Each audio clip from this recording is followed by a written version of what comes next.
I'm doing a podcast, Dizzy. Hello and welcome to the Too Cool for School podcast. I am your host, Yannick, and on today's episode, we are talking about a topic that is very, very important, not only within the black community, but within communities worldwide. We are talking about the topic of sickle cell. So I have two amazing guests joining me today, and I'll allow them to introduce themselves. Hi, my name is Rizzy. I'm the co-founder of Goodman Factory and founder of Akanji Studio. I'm a digital artist slash entrepreneur, and I've been living with sickle cell from birth. I'm here today to just raise awareness. Thank you. My name's Ali, or I'm also known as A-Star. I'm an artist, youth mentor, and blood advocate. I have my own community interest company called Hidden Pain Society, where we run workshops in different organisations, schools, and also places of worship or wherever it is. And we raise awareness about sickle cell and encourage people to donate blood. Thank you very much. So I appreciate you guys, coming on. And just to kick off the episode, can you share from, your perspective or your knowledge for our audience, what is sickle cell? Like, what is sickle cell? What does it do to your body, and how does it impact your day-to-day lives? So for those who don't know, sickle cell is a hereditary disease that affects the red blood cells. So our red blood cells have a protein inside them called hemoglobin, and that's what carries oxygen around the body. And because of us having sickle cell, the shapes of our cells are different to just a regular round shape that carry oxygen around the body, but they tend to grow into like a crescent shape or moon kind of shape. And this can be caused or triggered by whether it's cold weather, whether it's exhaustion, whatever it is, dehydration. And what happens when they become crescent shape, they get sticky and it's difficult for them to flow around the blood vessels and around the body and carry oxygen around the body. So the worst effect of it is what we call a sickle cell crisis. And that's where all the blood cells clog up against each other and it causes excruciating pain around the body, anywhere where your blood flows around your body. And it also could affect organs. It can affect bones as well. So I've had my bones affected. I've had my left hip replaced because of that. And it affects us in everyday life. It's hereditary, so it comes from both parents. They have a gene, the genotype, where you could have either AS, which is the trait, or you could have full-blown sickle cell, or you could have none of them. You could be AA. But it's most likely that you will get sickle cell if both parents either have the trait. There's a 25% chance that their child could have sickle cell, or one parent has sickle cell and the other has the trait, there's a 50% chance that the child will have sickle cell. So it really does depend on the genotype of the parents. Wow. So there's always that. I don't want to use the word risk because I think risk is the wrong word, but there's always a chance that because you have sickle cell as a parent or anyone with sickle cell, that their child will have that as well. Yeah. No, thank you for sharing. And do you feel like your experience, your everyday life experience of sickle cell sort of differs to Ali's? Because I'm assuming not everyone's experience will be the same. Yeah, so, sickle cell is experienced differently amongst like each patient. We all experience it in different ways, some more severe than others. So that you definitely can't make the assumption that someone's experience based on something you've heard from another person with sickle cell. And I just wanted to add to what A-Star said, that sickle cell can be fatal. So, there's been cases where people pass away when they're experiencing a crisis. They go to hospital and they don't come out. Wow. So it can be fatal. All ages, from an elderly person with sickle cell down to like a child that's not even crossed the age of 6 years old passing away from sickle cell. So Yeah, you know, interestingly enough, like before today, I was listening to another podcast online. I can't remember the name of the podcast, but someone that I know of was on the podcast, and he's got sickle cell, and he was talking about his experiences. Big Easy, so shout out Big Easy. I haven't spoken to him in a while, but I saw him on the podcast, and he said that the podcast. He said sorry that his experience of sickle cell is so impacting that it affects even the underwear he wears. Yeah, the way he or puts on his even socks. the way he puts on his socks. And I Yeah, was yeah. just like, Yeah. you know, for us, or for I say us, but for those who don't have this sickle cell trait, we're just living normal day-to-day lives, which, you know, putting on your socks or putting on a certain type of underwear, like, is insignificant for us. But for those who have, you know, sickle cell traits, like these day-to-day experiences, you know, are difficult for them. I want to touch on your experience of having sickle cell whilst you guys were in school. So for those who don't know, in the audience, we actually went to school together. Yeah. And the maddest thing is I've never knew you had sickle cell. Yeah, a lot of people didn't know. There were a few people that In did school? they In did our year find group? out. Yeah, No, but were there other people who had it in our year group? that's a very good question. I I don't don't think so. you would have known, you know, if someone did. It wasn't a conversation people really have in secondary school like that, innit? Yeah. From what I remember, I don't remember anyone in our year group having sickle cell, but I do remember, you know, the years above me, I did meet some individuals that had sickle cell. Yeah. Um, So how was the experience for you, like in school, like having that? Like how was like your school experience? Because from the outside, I just saw your school experience the same as everyone else's. yeah. It was tough. It was very tough. It was tough because I was still learning more about sickle cell and my body. Yeah. Now I'm an adult, so you know I've got the experience. I can look back and, you know, I've learned a lot about my body, how my body works. But when I was within education, I remember not understanding what I'm experiencing. Like I remember still learning and having to go through a lot of like hardship and pain. And I think the most difficult part of that is by being surrounded around people that don't understand what you're experiencing. So I would just miss out on, you know, like many classes, come back to school. I'd be in, like, say, set 2. Yeah. And then I'll come back to school, I'm set 4. You're lying. I swear to God. They'll drop me to the bottom sets because I missed, like, mock content exams. and exams and stuff. They can't keep me in the same class because you haven't performed to be in the same class. You're behind. Yeah. So, you know, I was always behind with my education. And I don't recall having conversations with people at school talking about what I'm experiencing and what I'm going through. It was suppressed. I just come back to school normal, doing everything to fit in and just act like nothing just happened, like I didn't go through a traumatic experience. What's the longest period that you had out of school? A month. A month? Yeah.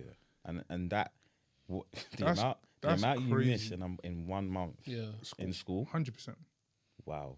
I came back to school and I just felt like 100%. like Even if you miss a day, it's difficult to catch up. But what's mad is, I don't recall during school like any conversations where it's been like, oh, you know, Riz ain't been about for a month. Yeah. Like people don't notice, especially. But then, what held you back from communicating and saying to, maybe you don't want to share it with the whole school, but saying to like a few, like, yo, this is what I'm going through. I think, you know, when you're young, the ignorance. There's a lot of ignorance. You know how it was in school. The man them will be making up cusses. Yeah. We went to a school where everybody had something that they would make a joke about. Yeah. the speed that things will be turned into a joke is like instant as soon as you say something. So, Yeah. but I actually recall a moment, and I do believe I did get compassion from some people in school. Yeah. I actually remember getting a lot of compassion from a lot of West African Yeah. students because Yeah. they had that understanding. Oh, I know someone with sickle cell. Yeah. Oh, for real. Yeah. Yeah. So, but I do recall a moment where I told a guy. So I used to sit aside in PE because every time I had done PE, it would trigger a crisis. That's So all the crazy. sports teachers knew that Riz has to sit aside, and I would sit aside, and people would ask, "Oh, why are you not participating in PE?" And I was like, "Oh, I've got And sickle cell." this is an all boys school Yeah. as well. So PE, basketball, football, athletic. You've got a As much as I wanted to do yeah. it, I couldn't because every time I do it, I end up in hospital. So I remember telling a student, a fellow student, it was an Asian boy.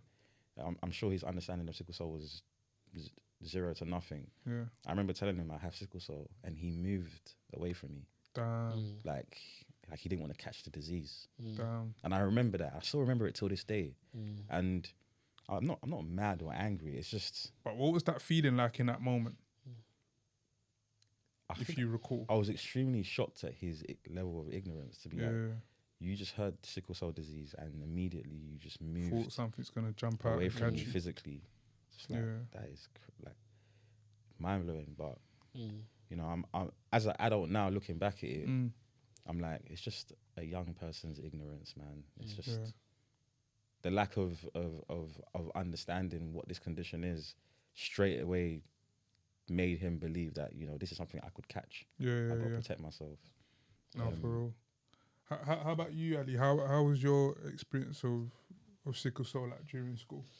I think school times, I was the only one from what I remember in my school that had sickle cell. So it's The whole not school. I went Tom Hood. Okay. The whole school. The whole school. Oh, wow. So I went Tom Hood just down the road from you guys, man. So mine was a mixed school. So I feel like there was more understanding from people because it was a mixed school. I feel like you, man, would have had more pressure to be boys in school because it's an all boys school. Definitely. Yeah. But I feel like I didn't have a lot of understanding from teachers. So everything to do with PE, I had to get involved. I had to do cross country. I had to do football and basketball. I loved football and basketball and cricket anyway. Cross country I hated. Wow. Bleep test I hated, but I had to do it. There was no, Alidor's got sickle cell and blah, blah. And Seriously? yeah, one of my football teachers, my football coach, he used to always get on to me because I was a striker, but my stamina was poor because obviously of my sickle cell. He used to always shout at me, Ali, come on, like you're running, you're doing this, you're slow, blah, blah. And then one day he had to do a lesson, I think it was PGCE if I'm not wrong, and he had to do a lesson on sickle cell. And he spoke about it. I wasn't in that lesson, but he said, oh man, I've been hard on Ali because he's got sickle cell. And then all the other students that were in that class came out and told me what he said. And since then, he kind of calmed down. But I don't know if there was much understanding from people because if I'm honest, there wasn't much understanding from me about my sickle cell. I just knew that I was always sick. I was out of school, had to go at these times every 3 months. I was going to Belgium for my doctor's appointments with my mum. She has sickle cell as well. So it was always back and forth. So I would live normal lives. You know, we grew up together, you know, and just playing, but you would never know. Do you know what I'm saying? I didn't even. It's funny. Like we went to school together, we grew up together, and I didn't. I think as we got older, it's sort of, oh, you know what? I'm realizing like you're in the hospital more, and then like it was intentional. Like, yo, what's going on? Then you would explain. It's funny because even regarding this podcast, the day I hit you up, you didn't get back to me like 2-3 days after. And you was like, oh, like my bad, like I'm in hospital. So you see what I'm trying to say? Even like the day-to-day impact is still impacts until this day. You know, affecting you guys. And you made an interesting point. You when you said that that you were still trying to learn about the sickle cell. Mm. Like for anyone who's in school, anyone that's young and they've got sickle cell, like where's the starting point like for learning that you would advise now as adulthood? Like where could they go to learn more about their condition? I mean, what a time to be alive, because we're now living in the digital age where there's so much content online. Yeah. There's so much you can search on different platforms where a lot of young people spend time. Back when we were in school, there was nothing. Like even a Google search, you wouldn't want to do that, because what would come up on Google is just fear. Like things that you don't want to read, because it will scare you that this is the worst thing ever. But searching across TikTok is very good, and the reason why I suggest TikTok is because you actually see it from the perspective of the people that are living with sickle cell, documenting what they're experiencing, and what like people with sickle cell are educating people about sickle cell on TikTok. So I say TikTok's a very good platform to if you want to learn about sickle cell. What would you suggest? Yeah, I think we're in a time where research is at ultimate high now. You can literally search anything on Google and it will tell you. But what Riz was saying is true, because back in the day when you would search sickle cell, it would just say life expectancy, this person won't live till like past 30 or 20 or whatever it is.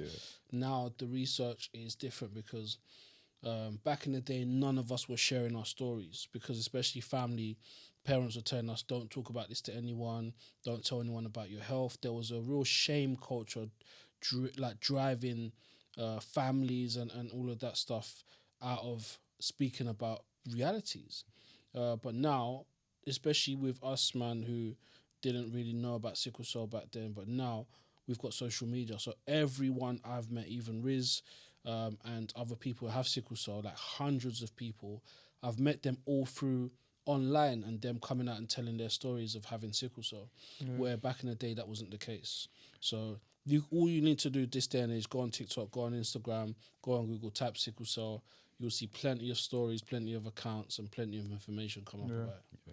And that's great, man. And I've been seeing as well, like online on LinkedIn and social media, the great work that you guys have been doing, going out into these community spaces, school spaces, corporate spaces, to really talk about your experience and not make sickle cell this thing that has to be sort of hidden, but you bring it to the surface and you say, actually, this is what we're going through. This is how we can live, amazing lives with our conditions. These are the struggles that we're facing, and this is how, we can, support each other, which is very important.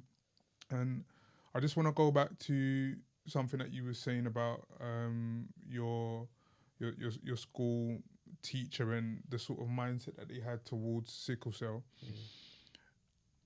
One of the key things, especially with my platform, is how do we educate teachers? How do we educate educators and people within these school systems to best support our students or our children and whatever else? What do you guys feel or think that teachers should have known about sickle cell when you guys were in school to help support you? Like, what do you think they should have known, and or what do you think they should know now in terms of supporting kids now in school who have sickle cell? Well, I think one thing that I do, in a sense, celebrate, but at the same time think this should have been introduced a long time ago, is in workplaces and educational systems, is EDI. So equity, diversity and inclusion. This doesn't just mean being people from different backgrounds, but different disabilities. And I think that was not focused on as much in school. I think even the mindset back then, because we went to school, late 90s, secondary school, late 90s, early 2000s. If you saw a young person that was disabled visually, all of a sudden it will be special needs, or they need to go to special needs class or whatever it was. So there was a huge segregation in regards to what disability was. Now we see that people have chronic illnesses that is classified as disability. Sickle cell is classified disability. If you have sickle cell, you'll be classified disabled. It's not a visual thing. So you can walk past me and Rizzy on the street and not know that these guys are going through it in their bodies. Do you know what I'm saying? So I think that mindset was very strong back then, even with teachers who there was never a conversation about how do we treat this student despite their the condition they have. I did a assembly in a school recently, and the assembly that I did a presentation on sickle cell and blood donation, etc. I did year 9, 10, and 11 back-to-back assemblies. Within those 3 years, there was 7 young people who were affected by sickle cell. Wow. And they asked their teacher if they could speak to me privately after the assembly. So we went in a separate room and I asked them what some of their struggles were at school, and it was same thing. They're not understanding me when I don't want to do sports at school. I don't want to do PE. Sometimes I fall asleep in class and get in trouble for it. Sometimes I act out because of my health and my frustrations around my health and my pain, and I get in trouble for it. So we have to kind of understand some of the triggers for young people. For example, young people now, after I was told by a science teacher, who's a great friend of mine, and he teaches on sickle cell, and that's why he got me to go into a school. I was told by him that after my sessions, young people would advocate for other young people, say, "Oh, miss, can we put the heater on because it's cold and so has sickle cell." Wow, so that's great. it's encouraging young people to advocate for each other, but we have to, the teachers have to do that first for the students. And they have to be able to have conversations with the families and see when a young person joins a school, do they have any physical or mental issues that we should know about, and how can we best support them? And it's important to some of your memories that stick with you for life are in school. You're never going to forget about that boy in school who moved away from you. I'm never going to forget about the teacher who gave me a difficult time, but then step back when he had to give a lesson on sickle cell. Teachers and parents are one of the most influential people in your life, and peers obviously throughout your life. So teachers, it's important for them to understand and know how can we make this school experience easier for someone who has a disability like sickle cell. Especially if you want to get the best outcome from that student. I don't feel like I was supported well enough at school by teachers because of their lack of understanding of sickle cell. Right. But had I got that extra support because of my condition, I think things could have played out differently. I left school with 2 GCSEs, and I felt like I could have done much better and got more support if I had not, if I had gotten more support. Like, I missed out on a lot of revision times, exam times because of my health. And the same continued with college and with uni. But I was still affected, and I feel like if there was a conversation around how can we best support this young person, he's missing out on a lot of classes, which means revision and all of his understanding on these lessons. If it weren't things that I was passionate about, then I had no chance because I wasn't given a chance. No, it's difficult, and I'm just putting myself in a position of an educator and thinking about some of the difficulties that you guys would have experienced, and that many students or many people who have had sickle cell experience, even things around attendance, like your attendance is being low, and then now you're on that same sheet or that same spreadsheet with the lowest attendance people, but it's not really taken into consideration the reason you're on there. They're just on there because they don't want to come to school or whatever else. And now you're being put in the same category as them. Or even things like going from set 2 to set 4. It's like they can't show the evidence of work, but are you highlighting the fact that this is based on a medical need that is impacting their ability to learn, or is it more, they just ain't done the homework? And I'm trying to say, like, you're being put in that box. And essentially for me, this is a trait Do they say sickle cell disease? Do they use the word disease? Can I Yeah. use that? Yeah, that's The fine. trait is different to the disease. So the disease is having full blown sickle cell. Yeah. The trait is having a form of sickle cell, but not the full blown one. So Okay. people with sickle cell trait don't get the same side effects or sickle cell crisis as someone with full blown sickle cell Okay. Yeah. disease. Yeah. So we'd address it as sickle cell disease or sickle cell anemia. Yeah. That's fine. Yeah. So with people who have sickle cell disease, it's predominantly a disease that impacts the black community. Yeah. So I think this is another thing that educators need to really consider. Are we not addressing it because it impacts a group within the school system that's considered, a minority in essence? And if that is the case, then we need to think about the systemic biases and the systemic, racial implications behind that in terms of like why are we not training teachers on that? Yeah. Why are we not giving them the learning and the knowledge around? You could be the only person in a school of 500 students with sickle cell. Every student or every teacher, needs to learn and train 100%. on how to support you. I agree. I completely agree.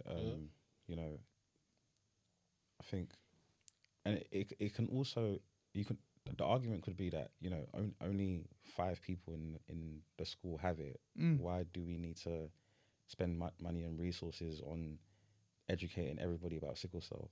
But it could actually lead onto something greater, which is the awareness of the importance of blood donation.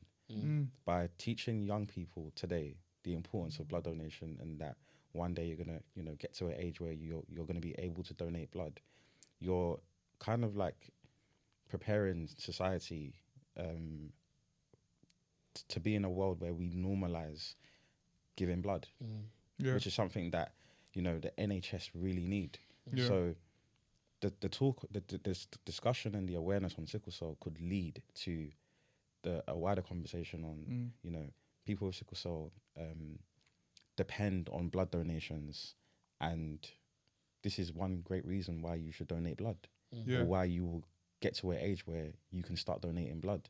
That's how you prepare a society to normalize giving blood, which supports the rest of society. So there is a need to teach people about sickle cell in school. 100%. And also the numbers of there's an increase on the amount of children that are being birthed with sickle cell in the UK. So over time, we're going to see more and more students with sickle cell in schools. Well, yeah, and I think, even as a teacher, to want to be the best teacher that you can be, to want to be the best educator that you can be, it's all about upskilling yourself. It's all about upskilling yourself in terms of understanding that you teach a diverse community. It's important to learn about the cultures and about the makeup of your students, the things that impact them, the things that motivate them, and all of these things.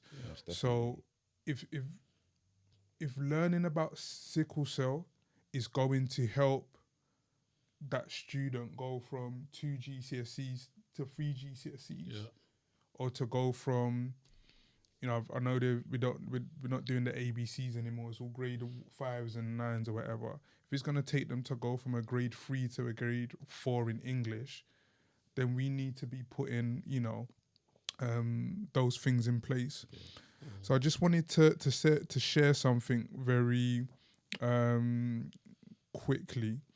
So I noted here that in 2021, the APP party parliamentary group released a groundbreaking report called No One's Listening. And in this report, they highlighted racial bias, inadequate knowledge leading to poorer outcomes, and in some cases, death for those who had sickle cell disease.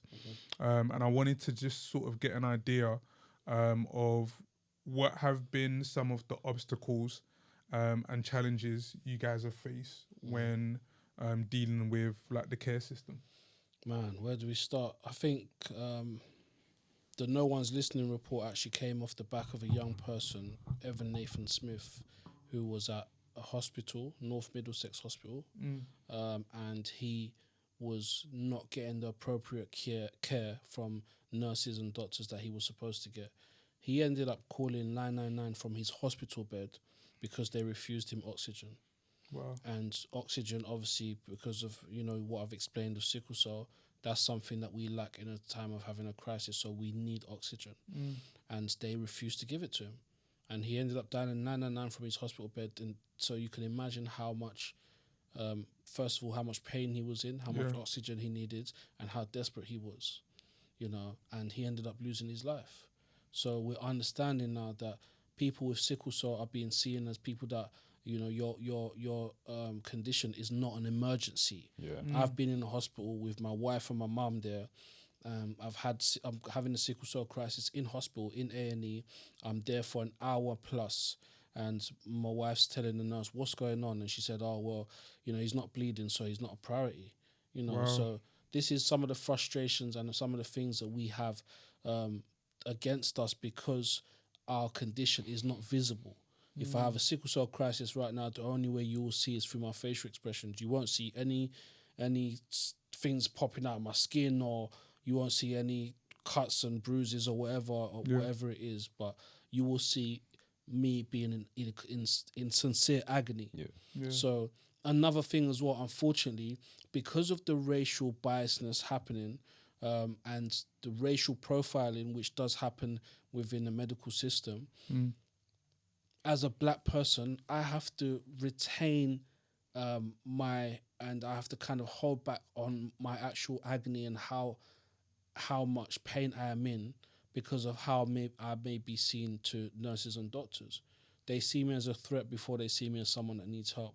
So initially, as a black person, they would want to go away from me before coming closer to me.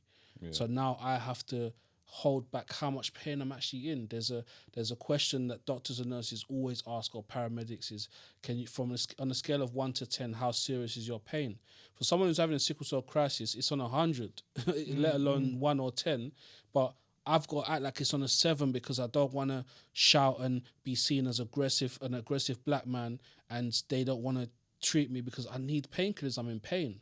The same with black women. They're seen as a quote unquote, people see them as quote unquote aggressive. Why are you shouting and all that kind of stuff? So a woman that's having a sickle cell crisis is going to be seen as someone who's, if they're shouting because of their pain, you're being a bit too aggressive, or you're why are you shouting? So they're not going to want to help you. So there's so much happening, man. There's so much, and the thing is, because sickle cell doesn't just affect black people, it affects predominantly black people, but not just us. We see it as, because it does affect predominantly black people, that's all they see. But we know people, white people, that go through it. I met someone from, where's she from? From Palestine the other day, and she has sickle cell. So there are people from different demographics and backgrounds, but because it affects mostly black people, that's kind of what's being judged by the medical system. Yeah. And how about your experiences with like the care system? I've had the same experience, being refused oxygen for reasons I do not know, being told that you look fine. And, you know, I've kind of got to a point where I've been able to build a level of resilience where I can maintain composure while I'm experiencing a sickle cell crisis. So when I express that I'm going through pain, it's easy to look at me like, it doesn't look bad. So it's almost like the only way for you to truly believe I'm in pain is if there's tears rolling down from my face. But I've experienced sickle cell crisis so many times that I can't even cry when I'm in pain. Even as a man, to cry in pain, it's hard for me to do so. Like I've kind of like my brain's been kind of like trained to get to a point where I don't even cry, no matter how much pain I'm in. I could feel like I'm dying. And you know, you turn up to A&E, and people have presumptions that you're probably here to just get high off the morphine. That's crazy. Yep, there is that assumption that people, you're just here to just, get a high off the painkillers, the opioids that they're giving you. They some people assume that because you look strong. I've had interesting comments from people in A&E. Especially because I go gym, so I would say that I'm built a bit more than most people with sickle cell. A lot of people with sickle cell are very slim or just quite skinny. Yeah. So sometimes they see my build and they assume that I'm strong, and I'm just like, I'm here because I'm in pain. I wouldn't be here if I wasn't going through it. So I don't know. It's just sometimes they look at you and they think you're strong. So you don't need like much painkiller because it's hidden, because it's nothing on the surface. They're not seeing cuts and bumps and lumps. But what really stuck out to me is, when you said like you're having to be resilient. It's like you're wanting to scream, but as soon as you come into the hospital or as soon as you come into the care system, you've got to bite your tongue because of the biases, the misconceptions, the prejudices that, like the care workers have. And we're often labelled as aggressors, but a lot of the times that can come out of the frustration of I'm in pain, I need help, and you're neglecting. Or we're being called difficult patients. But you know what? Even as I was like prepping for this episode, like I was like looking online, doing my research, seeing what people were talking about, when they were talking about the experiences of like sickle cell. And there's videos on TikTok and people are screaming.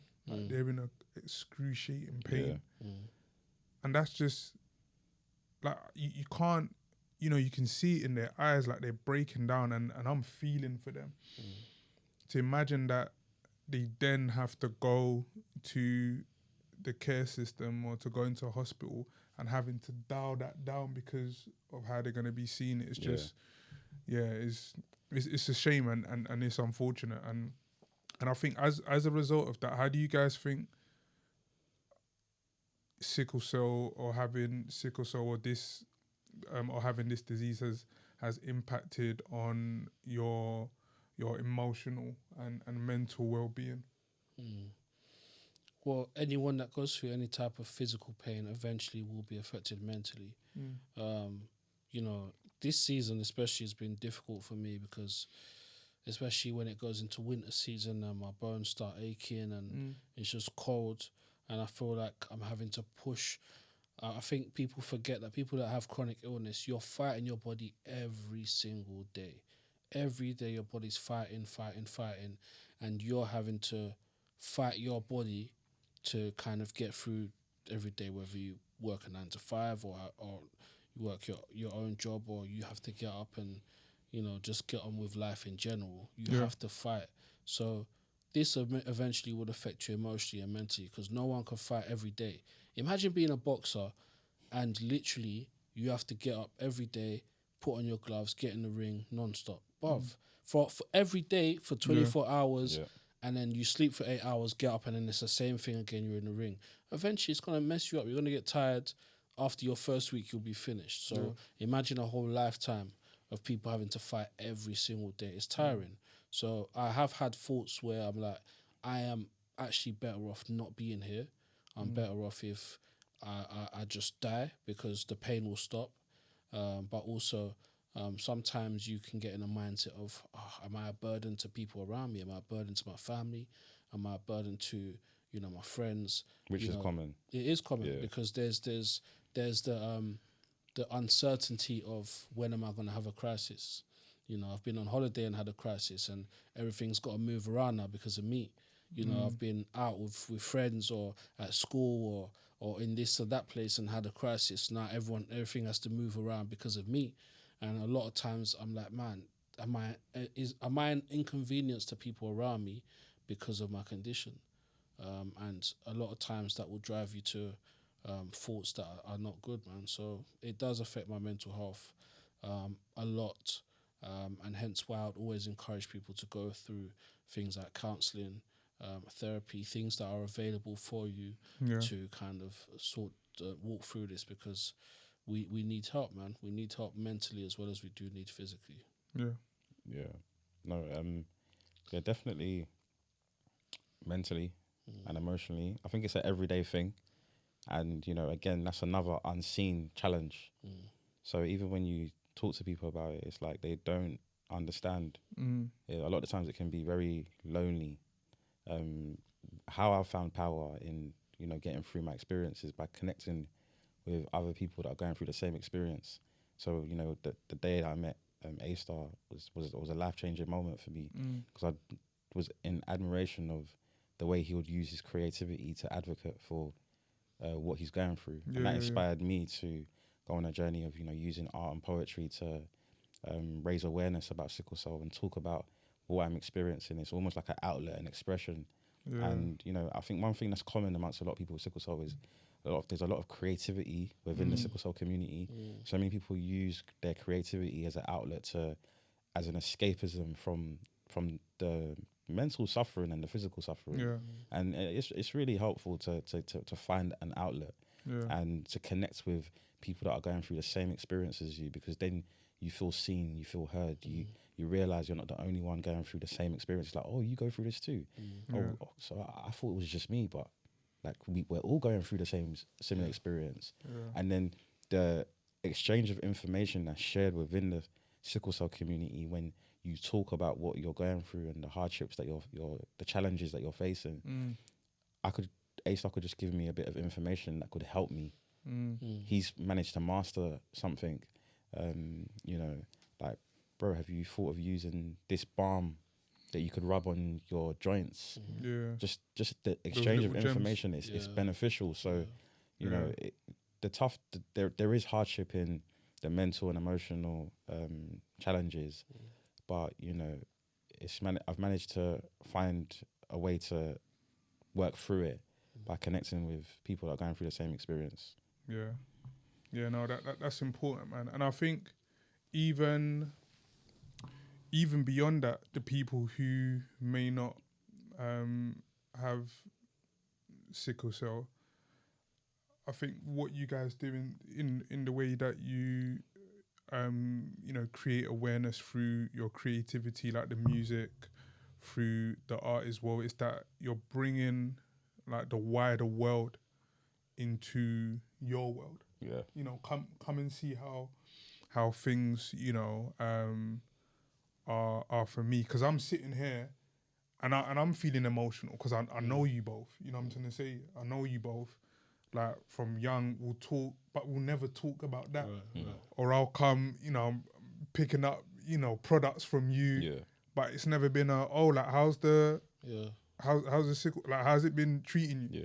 But it's just we'll talk about everything else, or you're going to this day party, or I'll see you when I'll see you, but not, you know, talking about that. But allowing that to be a conversation within our community where we can be like, yo, how's the sickle cell treating you? And you know what? I always realize that there's a little bit of awkwardness. People don't know how to ask how you are or how's your health. They're not sure if they're overstepping.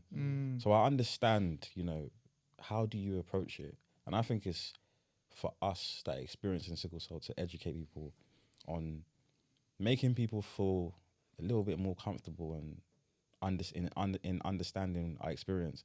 And it could just simply be a simple question of how's your health? A simple question of, you know, like, is there any way, how would you like me to help you? Is there any way I can help? And, you know, you get an answer based on that unique person's experience. Like, oh, you know, I just appreciate a check-in, man. Like, thank you. My health's been fine, but, you know, the past couple of days it's been a bit of a challenge. Sure. And then that could be a conversation starter for you to understand more about sickle cell based on that person's experience. I never find it awkward when people ask me how's your health, or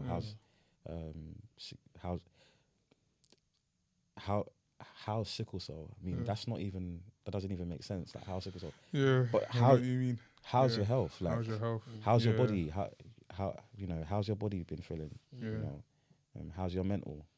I'm never offended by people asking me those questions. It allows me to bring honest answers on what I'm experiencing. That's important. And I feel like for anyone who's got sickle cell or is going through those experiences but may not have a network, are there any organizations that help support sickle cell that you can recommend and signpost, you know, our audience to go and maybe speak to or share with, you know, their loved ones that you guys are aware of?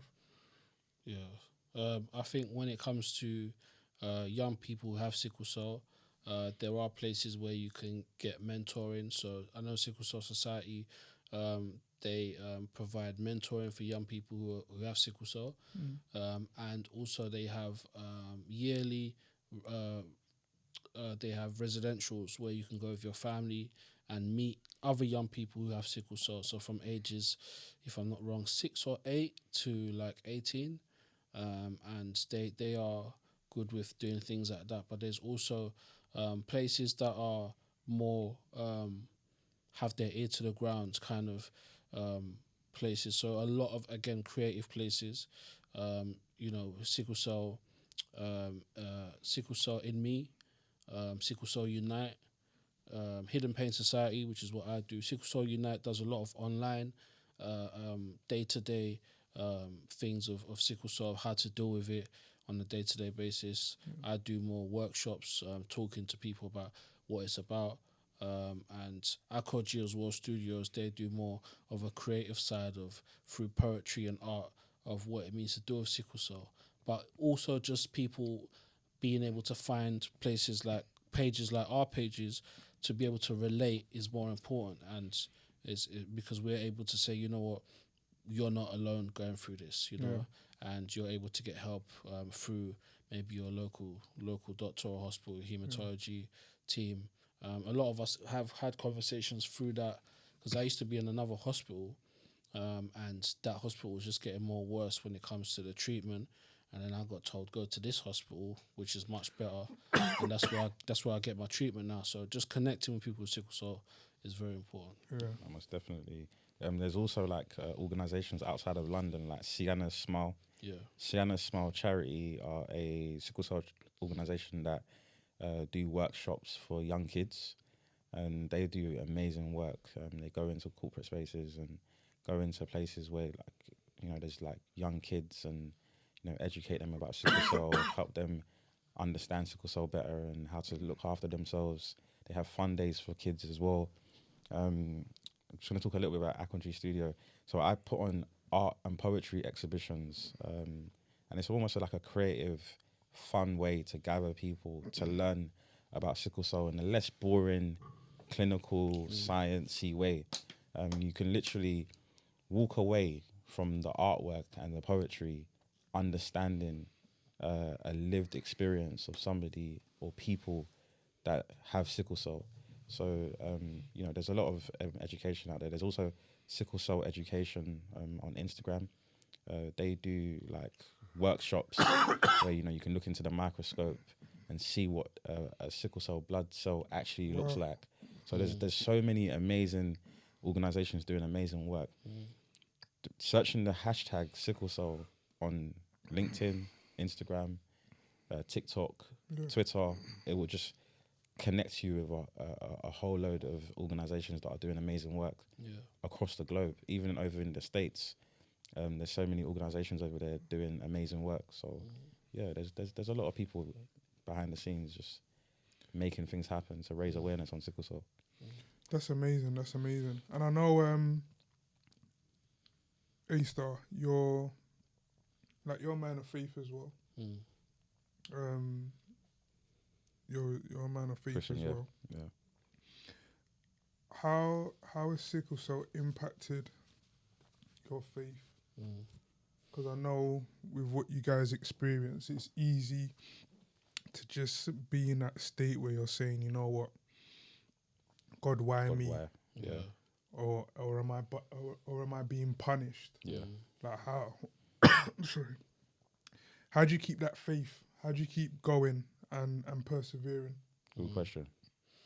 I think one thing that I've had to come to realize is that it's not because I've done anything wrong, and I think that can be a very dangerous place to get mindset to get into, especially when you're being told that by leaders and other people.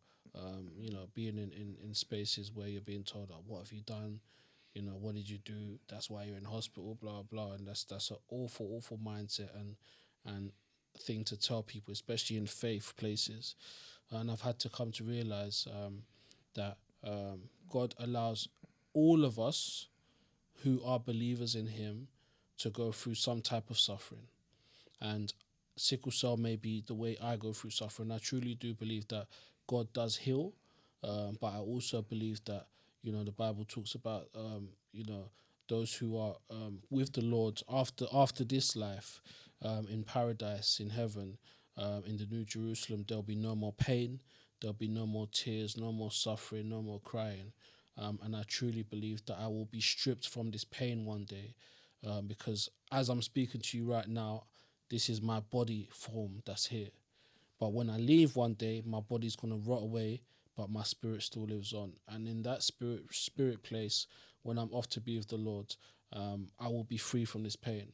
So in this meantime, do I just sit and wallow in my pain, or do I use it as an expression to say, you know what, regardless of whether I'm suffering or not, let this be something that I give God the glory for. And not to say, God, you've given me this pain, why have you given me? And sometimes the devil can whisper in our ear, and we will get into that mindset of, God, why me? Why did you do this to me? Why can't you give it to anyone else? But, God, why not me? Why can I, you've allowed me to be in this place of suffering so that I can be a vessel to be able to share faith with other people, to be able to say, despite our suffering, I'm still able to trust in the Lord. I'm still able to trust in Christ, to trust in Jesus and to follow Him despite my suffering, especially in this bodily pain that I'm going through. So I feel like faith is a blessing to be able to know the Lord, especially having this type of suffering that I'm going through. Yeah, and you know what? With like my lived experience of experiencing pain, one thing I've realized is that everybody experiences pain in some type of way. So when I advocate for my unique experience of sickle cell, I'm also raising awareness that despite the pain you experience, you can overcome and turn your pain into a purpose or something beautiful. So, I believe that I'm living a testimony, and I've been given this experience to communicate and be a voice for people that are living with the same experience, that don't open up about it or don't talk about it or share it. I've had moments in the past where I've had the mindset of, God, why am I experiencing this? But actually, my condition actually brought me closer to Christ, because, through the suffering that I saw Christ go through, it almost just reminded me that I am healed. And, Isaiah 53 says, by His stripes I am healed. And that's always something that's been stuck with me. When I go through the challenges of a sickle cell crisis, I always say that in my mind, by His stripes I am healed, I am healed. And that literally did manifest to a point where, I can manage my condition a lot better than I did in the past. That's amazing. And I have the power and the great health to advocate for people that are going through the same experience. With sickle cell, some people have it worse than others. There are some people that have it so bad that they can't even show up physically to advocate for themselves. Yeah. And I've been blessed to be able to, advocate for myself, put on exhibitions. This is all work that goes on behind the scenes. And I just believe that, God is using me to advocate for people that are unable to advocate for themselves. No, that's amazing. Powerful message, and a great way to end. Boys, honestly, it's been a pleasure Thank you for having having us. you guys on. a really thought-provoking episode, and I'm confident that it's going to impact the people that it needs to impact, and I'm confident that it's going to, cause a ripple effect within, educational spaces, corporate spaces, to encourage more of these conversations and moving forward, escalate that into practical things that can be incorporated to be able to support, students with sickle cell, adults with sickle cell, to be able to care for those, within our care systems who have sickle cell. So thank you again Thank you for for having us. being the giants that you are. This has been the Two Court for School podcast. Thank you for joining us. If you like this type of content, please subscribe to our YouTube page and our social media platforms. Thank you.